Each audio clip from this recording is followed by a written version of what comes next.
क्या हार्दिक पांड्या की मुश्किलें अब उनके करियर के साथ साथ उनकी व्यक्तिगत प्रतिष्ठा को भी हमेशा के लिए मटियामेट कर देंगी? दोस्तों, न्यूजीलैंड के खिलाफ मिली ऐतिहासिक जीत का जश्न अब एक ऐसे कानूनी दुस्वप्न में बदल चुका है जिसकी कल्पना शायद खुद हार्दिक ने भी नहीं की थी। तिरंगे के अपमान के मामले में पुणे पुलिस की एफआईआर और 3 साल की जेल की संभावित सजा की तलवार के बीच अब इस आग में घी डालने का काम किया है हार्दिक पांड्या की पूर्व पत्नी नताशा स्टेनकोविक ने। जी हाँ, जहां एक तरफ पूरा सोशल मीडिया हार्दिक के समर्थन और विरोध में बंटा हुआ है, वहीं नताशा के एक ताज़ा और बेहद कड़े बयान ने इस पूरे विवाद को एक नई दिशा दे दी है। आज के इस विशेष और बहुत ही लंबे वीडियो में हम आपको बताएंगे कि हार्दिक के जेल जाने की खबरों और उन पर लगे संगीन आरोपों पर नताशा स्टेनकोविक ने आखिर क्या बड़ा खुलासा किया है और कैसे उनके इस बयान ने हार्दिक के पक्ष को और भी ज्यादा कमजोर कर दिया है। तो इस वीडियो को अंत तक जरूर देखिएगा,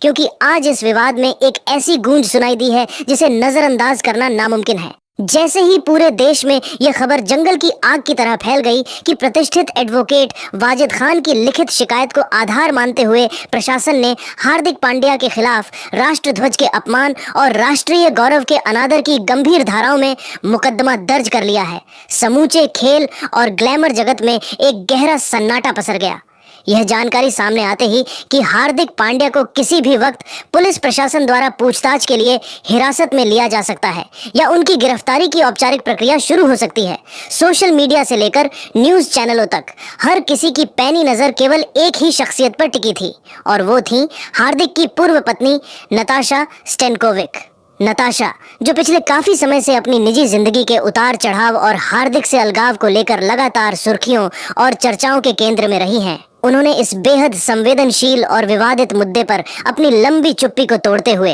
एक ऐसा अप्रत्याशित और सख्त रुख अपनाया है जिसने इस पूरे मामले में एक नया मोड़ ला दिया है। नताशा ने अपने आधिकारिक बयान को बहुत ही सलीके से पेश किया, जिसमें उन्होंने सीधे तौर पर किसी का नाम तो नहीं लिया, लेकिन उनके शब्दों की धार और संदेश का निशाना बिल्कुल साफ था। उन्होंने यह पूरी तरह से स्पष्ट कर दिया कि किसी भी लोकतंत्र में राष्ट्रीय प्रतीकों और संवैधानिक गौरव का सम्मान करना हर एक नागरिक का न केवल वैधानिक दायित्व है, बल्कि एक बुनियादी नैतिक कर्तव्य भी है। नताशा के करीबी सूत्रों, उनके निजी स्टाफ और उनके सोशल मीडिया हैंडल की गतिविधियों से छन छन कर जो विस्तृत जानकारी बाहर आ रही है, उसके मुताबिक उन्होंने भारतीय अस्मिता को सर्वोपरि रखते हुए कहा, जब आप एक सार्वजनिक हस्ती यानी पब्लिक फिगर होते हैं और समाज के लाखों करोड़ों युवा आपको अपना आदर्श मानकर फॉलो करते हैं, तो आपकी सामाजिक और राष्ट्रीय जिम्मेदारी एक आम नागरिक की तुलना में कहीं ज्यादा बढ़ जाती है।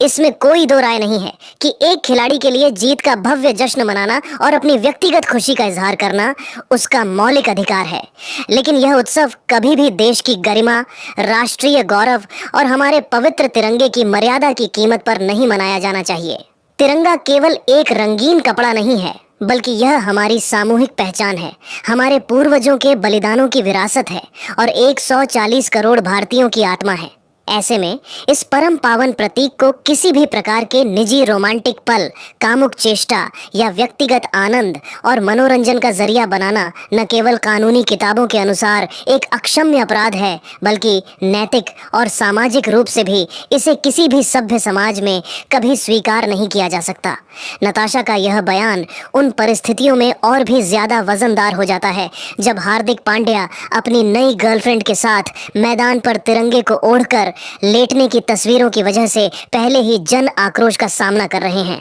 नताशा के इस बेबाक रुख ने यह संकेत दे दिया है कि जब बात राष्ट्र के मान सम्मान की आती है, तो वे किसी भी प्रकार की नरमी बरतने या व्यक्तिगत संबंधों